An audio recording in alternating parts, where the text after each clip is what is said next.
1절, 2절, 3절 다시 읽습니다. 시작.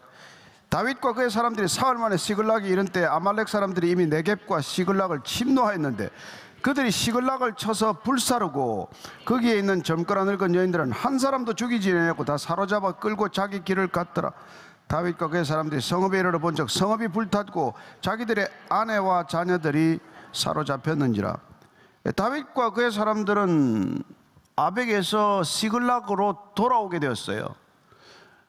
그것도 피할 수 없는 그야말로 위기였습니다만 하나님께서 은혜를 베풀어 주셔서 이 다윗과 그의 사람들이 이스라엘과의 전쟁에 참전하지 않아도 되게 해주신 것이죠.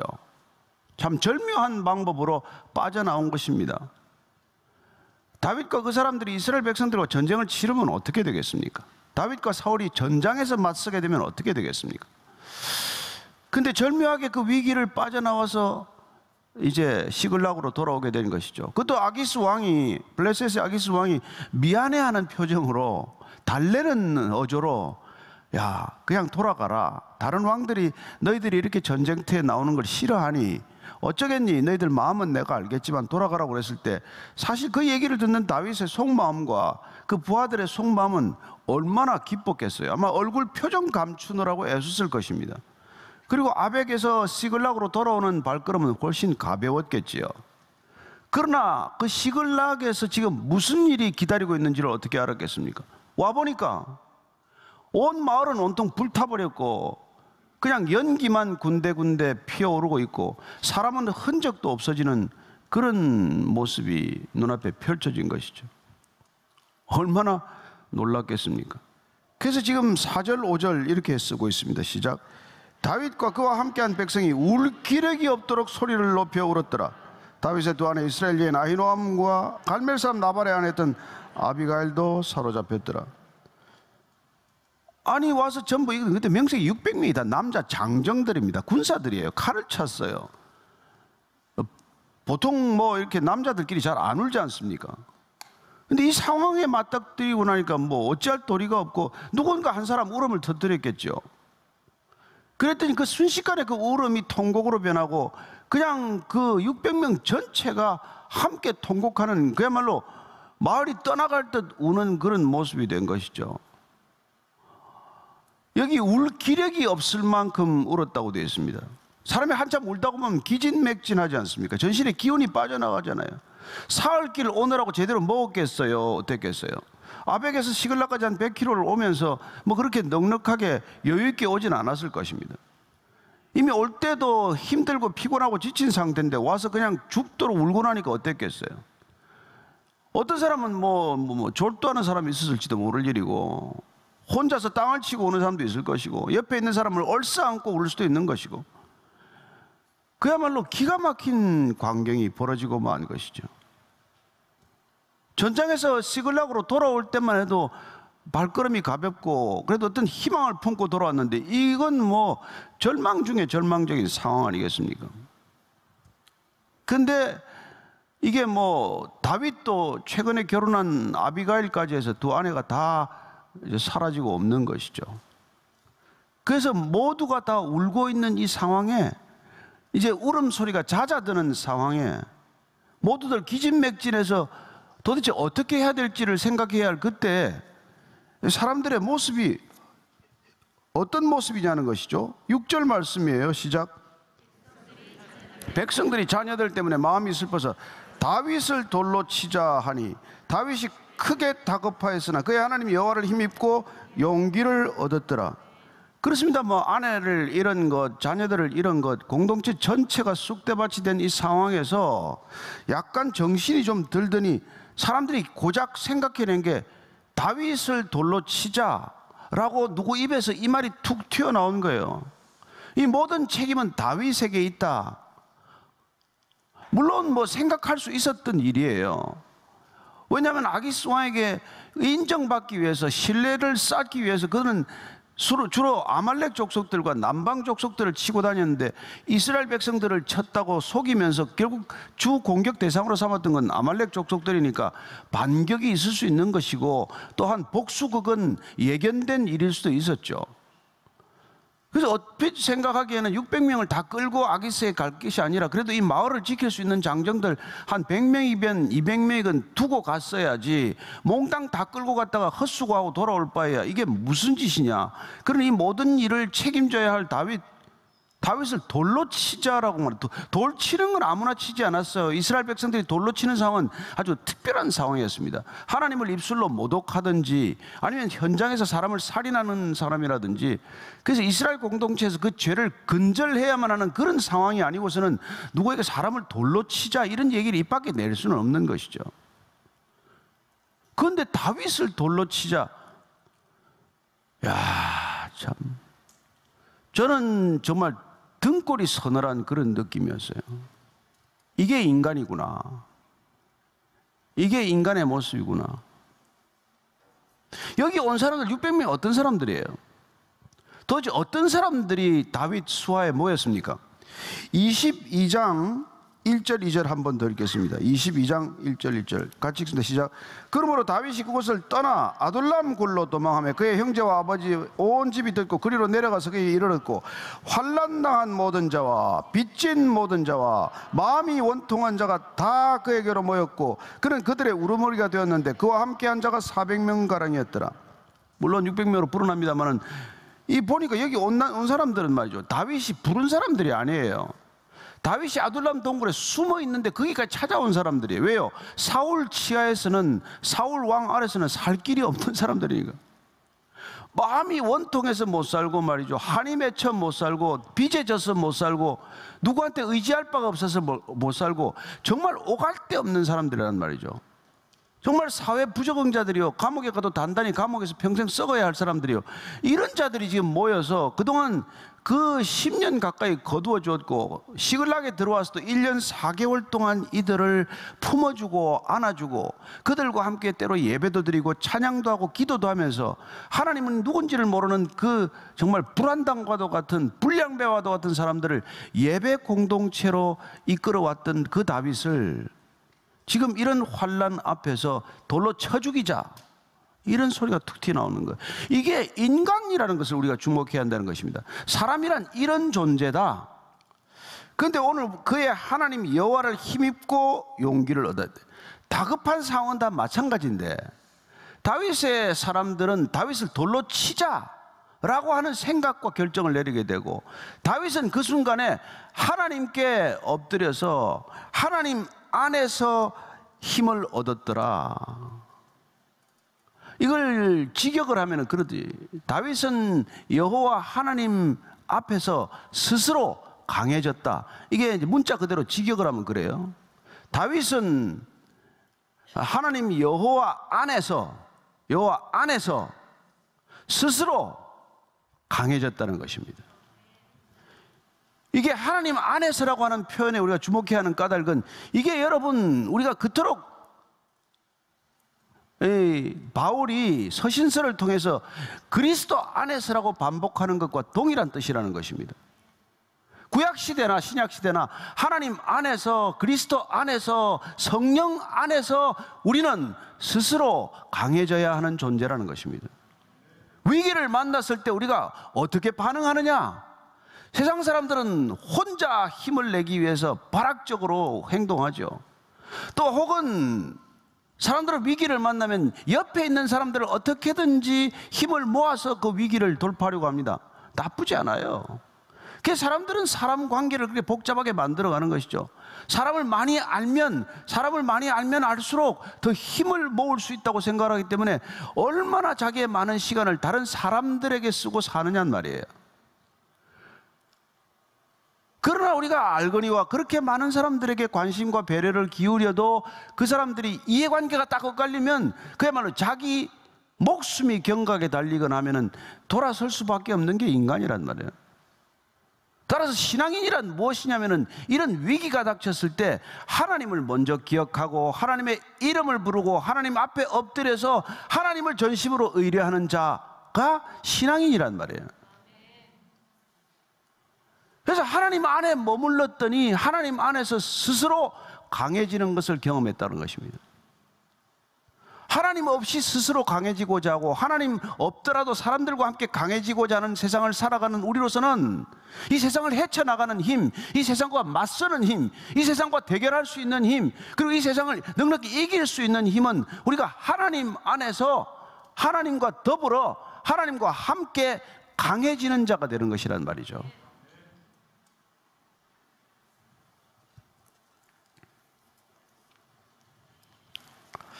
7절 8절 읽습니다. 시작.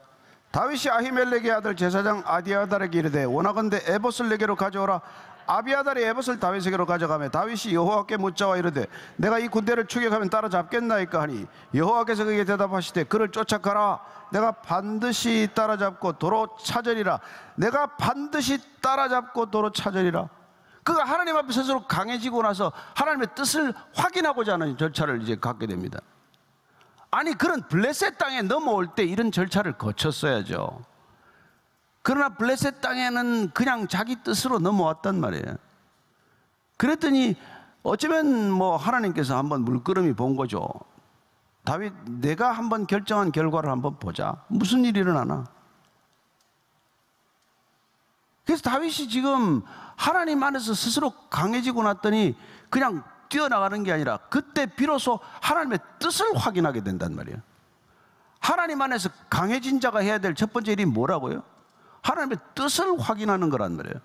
그래서 아비아달을 불러서 에봇 좀 가져오시오. 이 말은 곧 우림과 둠밈으로 하나님의 뜻을 확인해 보십시다, 그 뜻이고, 확인해서 하나님 우리가 따라가면 이게 가능한 일입니까? 이 사람들로 가서 그 아말렉과 전투를 하고 우리가 이런 것을 찾아올 수 있는 상황입니까? 물었더니 하나님께서 쫓아가라. 그러면 도로 찾으리라. 이런 답을 얻은 거란 말이에요. 어떤 답이건 하나님으로부터 답을 얻게 되면 두려움이 사라진다는 것을 우리는 잘 압니다. 어떤 답이건 하나님의 음성을 듣게 되면 우리는 그때 신실로 평안이 우리에게 오는 것을 알게 됩니다.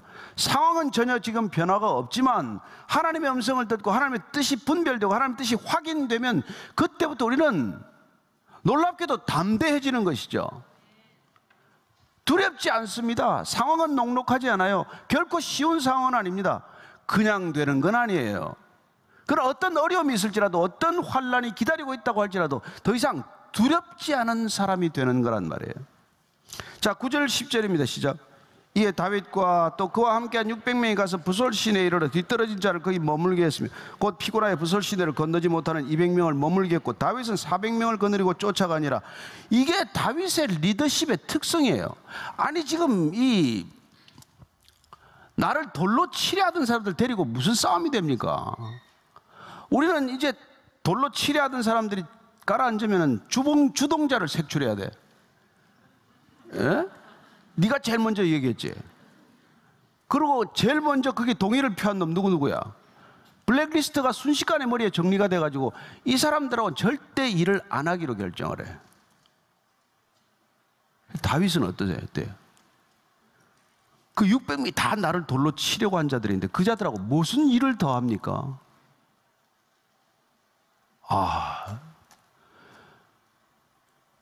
여러분, 그리스도인이란 이런 정도의 그릇이어야 되지 않겠어요?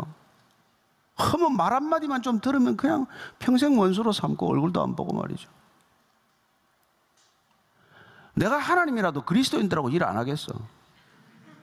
이렇게 속이 좁아가지고는 무슨 일 하겠어요? 아니, 당장 나를 돌로 치려 한 사람들인데 그들 데리고 또 떠난단 말이에요.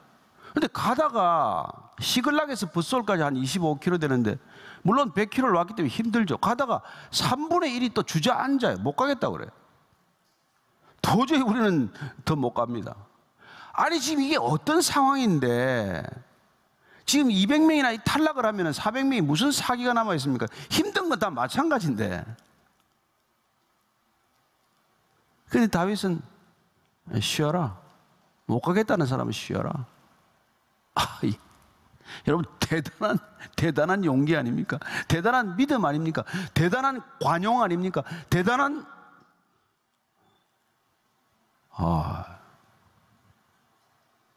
네가 아까도 나를 돌로 치자 그러더니 또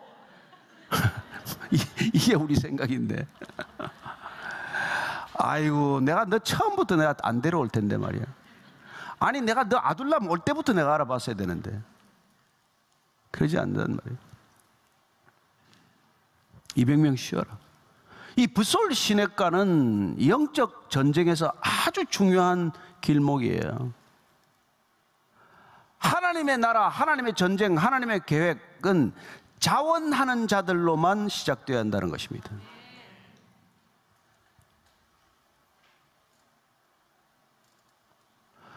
여러분, 하나님의 일을 하겠다는 사람은 먼저 하나님과 함께 있어야 하는 사람들이에요.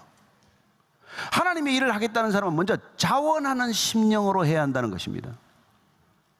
세상이 일하는 방식으로 하기 때문에 교회가 금방 망가진단 말이에요. 억지로 일하게 하는 데가 아니란 말이에요. 여기는 무슨 부서를 정해가지고 당신은 이 일해라 저 일해라 이게 아니란 말이에요. 이거 자원하는 심령이 아니면 끝까지 못 간단 말이에요. 예수님이 왜 권력적으로 하나님의 나라를 만들지 않고 사랑이라는 걸로 하나님의 나라를 만들고냐 하겠어요. 하나님의 나라는 끝까지 가야 하는 나라예요. 영원한 나라예요. 가다가 중단되어서 안 되는 나라라고요. 그건 기꺼이 자기 목숨을 버리고라도 자원해서 가고자 하는 사람이 아니고서는 그 일에 절대로 동참해서도 안 되고 동참해봐야 갈 수 없는 길이기 때문에 그렇단 말이에요. 하나님의 사람이 하면 여러분 무슨 일이든 하나님의 일이 되는 것이고, 하나님과 함께 하지 않고 자기 생각으로 함께 하는 사람들은 무슨 일을 해도 자기 일을 하고 있을 뿐이에요. 근데 그러다가 이제 위기가 터지면 이제 본색이 다 드러나는 거죠. 속마음이 다 드러나는 거죠. 왜냐하면 늘 묵상한 게 자기니까. 하나님을 묵상한 사람은 불안하지 않아요. 불만이 없습니다. 시비가 없어요. 불평하지 않습니다. 그런데 자기를 묵상한 사람은 어려움이 닥치면 늘 불평부터 먼저 튀어나와요. 이거는 안 됩니다. 이건 이래서는 안 됩니다. 이걸 왜 합니까? 말이 많아요. 말이 많아.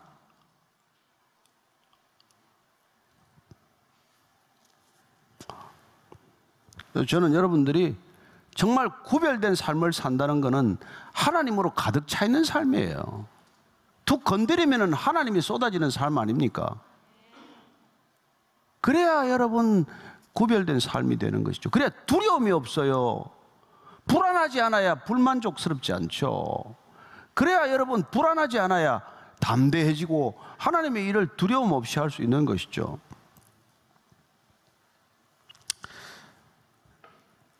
자, 가다가 누구를 만났어요? 11절 12절입니다. 시작. 무리가 들에서 애굽 사람 하나를 만나 그를 다윗에게로 데려다가 떡을 주어 먹게 하며 물을 마시게 하고 그에게 부화가 뭉치에서 뗀 덩이 하나와 건포도 2송이를 주었으니 그가 밤낮 사흘 동안 떡도 먹지 못하였고 물도 마시지 못하였습니다. 그가 먹고 정신을 차리며 가다가 또 뭐 이상한 애를 또 하나 만난 거예요. 다 죽어가는 애입니다. 사흘 전에 버려진 애예요. 누가 버린 애예요. 적이 버린 애입니다.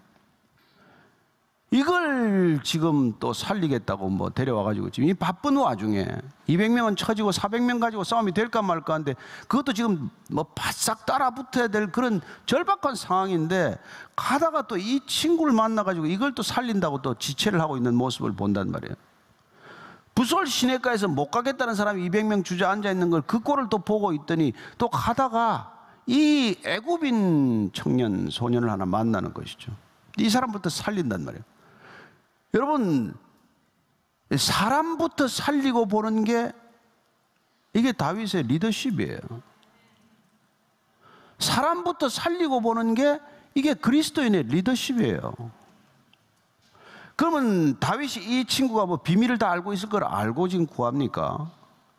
그는 평생 그렇게 살아왔어요.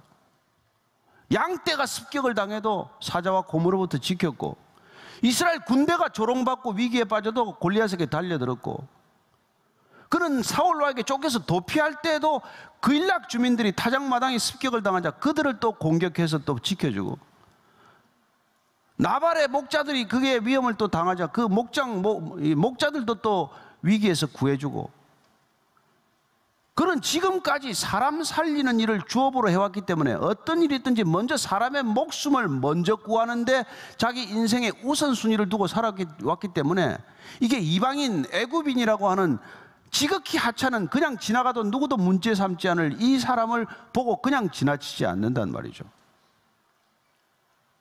그걸 또 살려놓는단 말이에요. 그 인생은 참 이거 보면은 진짜 우리가 이해 안 되는 면이에요. 아니 그렇게 그냥 죽어가는 애굽 종을 또 하나 살리더니 그 전에 뭐 시글락 마을을 칠 때는 또 뭐 애굽 아말렉 족속들 마을을 칠 때는 애도 남기지 않고 다 죽이지 않아요. 그때는 뭐고 이때는 뭡니까? 그런 질문은 이제 설교를 자꾸 분석적으로 듣는 사람은 자꾸 생각이 들 텐데 집에 가서 혼자 한번 생각을 해보시고, 어쨌건 우리는 설교를 통해서가 아니라 성경 전체를 통해서 구원이 주제라는 것을 아는 사람이에요. 다윗은 하나님의 뜻을 쫓기 위해서 혼신을 다했던 사람이고, 그는 사람을 살려야 하는 일이 주어졌을 때는 살려야 하는 일을 먼저 생각했다는 것입니다.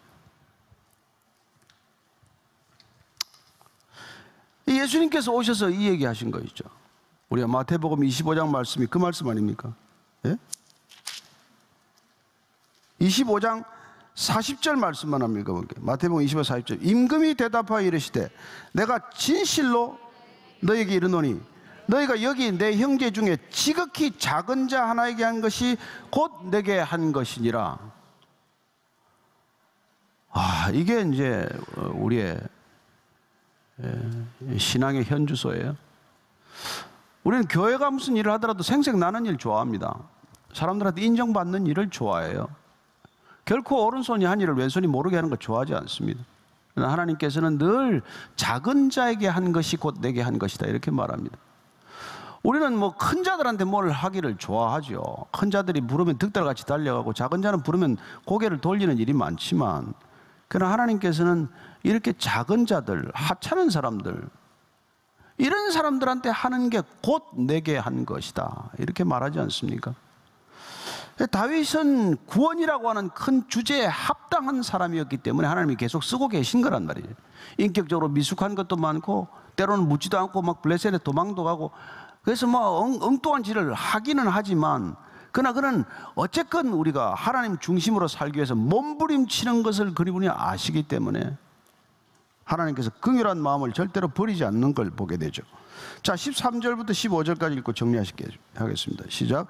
다윗이 그에게 이르되 너는 누구에게 속하였으며 어디에서 왔느냐 하니, 그가 이르되 나는 애굽 소년이요 아말렉 사람의 종이더니 사흘 전에 병이 들매 주인이 나를 버렸나이다. 우리가 그레 사람의 남방과 유다에 속한 지방과 갈렙 남방을 침노하고 시글락을 불살랐나이다.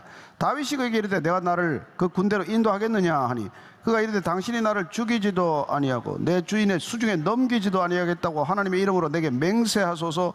그리하면 내가 당신을 그 군대로 인도하리이다 하니라.